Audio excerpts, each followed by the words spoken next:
এই মুহূর্তে সবথেকে বড় খবর, যারা কৃষক বন্ধু পায় না তারাও এবার থেকে বছরে 4,000 টাকা পাবে।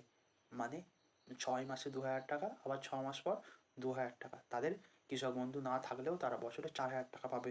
এর জন্য ভূমিহীন ক্ষেত মজুর ফর্ম ফিল আপটা করতে হবে। এবং অনেকেই প্রশ্ন করছেন যে যাদের তাহলে লক্ষ্মী ভাণ্ডার পাচ্ছে, যারা যে সমস্ত মা বোনেরা, তারাও কি ভূমিহীন ক্ষেত মজুরের জন্য যে বছরে যে 4,000 টাকাটা দেয় সেটা কি পাবেন? হ্যাঁ, তারাও পাবে। ভূমিহীন ক্ষেত মজুরের জন্য বছরে 4,000 টাকা, 2,000 করে।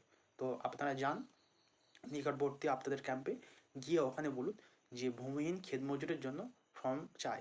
তো ওখান থেকে নিয়ে ফর্মটা ফিল আপ করুন, তাহলে আপনারা প্রত্যেক বছরে আপনারা 4,000 টাকা পাবেন। যুবসাথী পেলেও পাবেন, কৃষক লক্ষ্মী ভাণ্ডার পেলেও পাবেন, তবে কৃষক বন্ধু পেলে পাবেন না। এটা হচ্ছে কৃষক বন্ধুর বিকল্প একটা স্কিম। যারা কৃষক বন্ধু পান না তাদের জন্য এইটা, যে ভূমিহীন ক্ষেত মজুর। ধন্যবাদ।